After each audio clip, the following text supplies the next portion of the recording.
Quoi? Je t'emmerde, connard! T'as dit quoi là? J'ai dit que je t'emmerdais, connard! Putain Serge, t'as dit quoi? Va chier! Ouais bah moi aussi je t'emmerde Serge. Ah mais quel con celui-là. Je sais pas comment on peut faire correctement son métier avec un tel bouffon. Non mais je vous jure, comment un idiot pareil a pu devenir flic? Donc, nous disions donc, qu'est-ce que vous venez faire au commissariat en pleine soirée? Monsieur Edouard Opelout, c'est ça? Pardon? Vous voulez en savoir plus sur la petite Clara? Non, on l'a pas reçu mardi, mais dimanche. Vous auriez eu la date exacte si l'un de nous avait pris 10 secondes de son temps pour écrire la bonne date. Je t'emmerde! Mais ta gueule, Serge. Personne ne t'aime et ta femme te trompe. Maintenant ferme ce trou du cul qui te sert de bouche et fais au moins semblant de bosser devant le monsieur. Désolé, l'écoutez pas. Vous connaissez déjà Serge qui vous a amené ici. Moi, c'est Karim. Je vais vous raconter l'histoire de la petite Clara si ça vous intéresse tellement. Mais préparez-vous. Je crois pas que vous allez nous croire, sauf votre respect.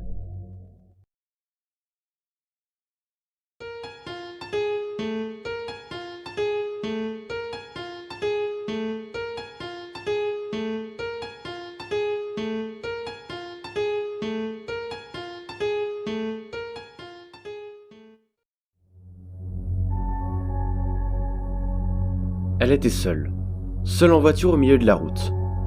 Elle sortait d'une de ces soirées que les jeunes organisent avec leur musique de sauvage. Elle avait pas mal bu, et même si l'hôte de la soirée lui avait proposé de rester dormir, elle avait refusé. À vrai dire, ses parents rentraient le lendemain matin, et ils n'auraient pas été très heureux de savoir que leur fille n'était pas à la maison, et que leur voiture avait disparu. Elle prit donc le volant en pleine nuit. Ivre. Bon, entre nous, faut surtout pas prendre le volant ivre. Faites toujours un test pour voir si vous êtes en état de conduire. Il y a des tas de morts tous les soirs à cause de petits cons pas foutus de réfléchir. D'ailleurs, pas plus tard qu'hier, moi et Serge en... Pardon? Ah, désolé, je m'égare, je reviens à l'histoire. Donc on en était où déjà? Ah, oui, elle était en voiture, et comme la plupart des gens en voiture, ses pupilles commençaient doucement à se fermer, et elle avait quelques crampes à la nuque. Elle alluma la radio et mit la musique le plus fort possible. Surtout, si vous commencez à être fatigué, prenez une pause de 2 à 3 heures pour vous reposer, sinon vous... Ah, désolé, je change encore de sujet. Clara se sentait de plus en plus fatiguée, mais elle restait tout de même sur la route. Elle trifouillait sa radio pour trouver la musique qu'elle aimait. Pas de bol, aucune des stations ne diffusait une musique à sa convenance. Il y avait que des musiques des années 80 ou des trucs de méditation. Bon perso, j'adore les années 80, on avait de la vraie musique à ce moment-là, pas comme celle d'aujourd'hui, mais les jeunes sont jamais contents. À choisir entre la méditation et les années 80, elle avait fini par choisir les années 80, et elle en écoutait pendant une dizaine de minutes. Au bout de cette dizaine de minutes, sa radio commença à avoir des problèmes d'interférence. Elle trifouillait ses radios, mais rien n'y fit. Elle commença alors à changer frénétiquement de station, comme si une seconde de silence pouvait la tuer. Mais toutes les autres stations étaient inaudibles à cause du grésillement. Sauf une. Il n'y en avait qu'une seule d'audible. C'était une sorte de station de téléachat. Comme moi, elle détestait le téléachat. D'ailleurs, tout le monde déteste le téléachat. Qui reste s'asseoir pour écouter une pub de 2 heures pour ces merdes 2 fois trop chères pour ce que c'est? C'était un téléachat un peu bizarre. La présentatrice essayait de vendre un voyage. Pas n'importe quel voyage. Un voyage vers le paradis. Oui, le vrai paradis. C'est pas le nom d'une ville. Clara n'y prêtait pas trop attention. Néanmoins, en quelques secondes, les 3 places avaient été prises. Clara sourit en apprenant qu'il y avait autant de pigeons sur cette station.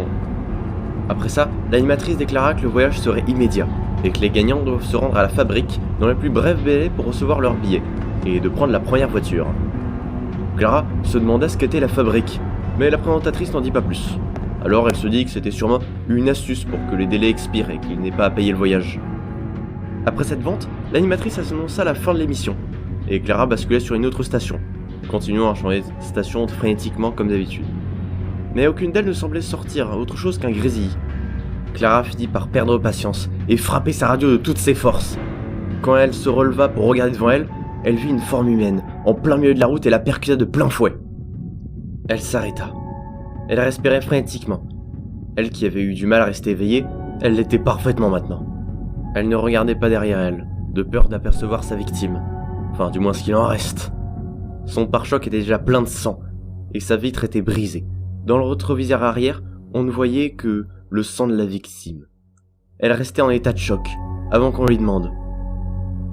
Est-ce qu'on va bientôt partir? Clara se retourna, et fut horrifiée de voir qu'un homme d'une 40aine d'années était assis sur sa banquette arrière. L'homme était complètement broyé. Ses os sortaient de son corps et son visage était maintenant plat. Un de ses yeux sortait de son orbite et ses dents tombaient une par une, tout comme son sang qui s'étalait sur la banquette arrière. Elle fixait l'homme, qui, quant à lui, ne semblait pas s'apercevoir qu'il avait de telles blessures. Et il réitéra la question. On part bientôt. Elle sursauta et prit le volant pour démarrer. Après quelques secondes, elle demanda où voulait aller l'homme. Une voix féminine, venant de derrière elle, lui répondit qu'ils prendraient tous les deux la première route pour aller au paradis. Clara ne se retourna pas. Elle avait retenu la leçon. Elle regarda dans son rétroviseur et vit derrière elle une femme à côté de l'homme tordu. La femme semblait plus normale que l'homme, si on enlevait le fait qu'elle n'avait pas de visage. Son visage n'était orné que de 2 cicatrices. Elle fumait la pipe en la plongeant dans l'un de ses 2 orifices. Une main sortit d'un côté de Clara pour changer la station. C'était une main brûlée au 3e degré. À sa droite, Clara vit une petite fille, complètement calcinée. Elle tenait dans ses bras une peluche, tout aussi brûlée. Clara ne parla pas, et ses 3 passagers non plus. Néanmoins, ils ne firent pas le trajet en silence. La petite fille gémissait. L'homme regardait sa montre qui faisait un discret tic-tac. Et la femme crachait de la fumée par ses 2 orifices, ce qui faisait plus de bruit que les 2 réunis.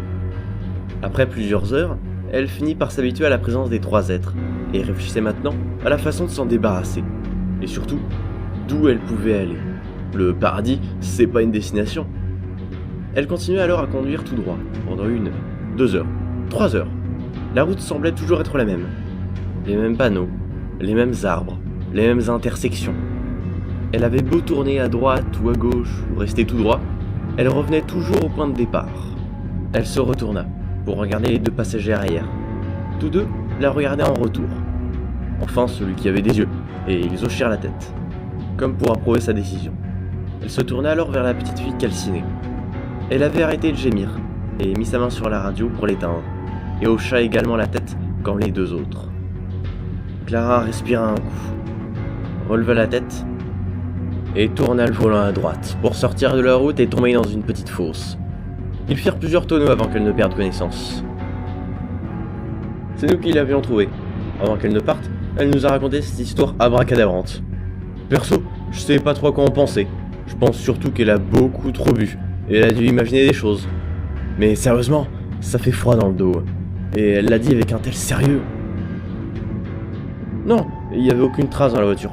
Aucun passager, ni aucune trace d'eux. Où est-ce qu'elle est ? Eh ben, je sais pas si c'est une bonne fin pour cette histoire, mais j'espère pour elle qu'elle est au paradis maintenant.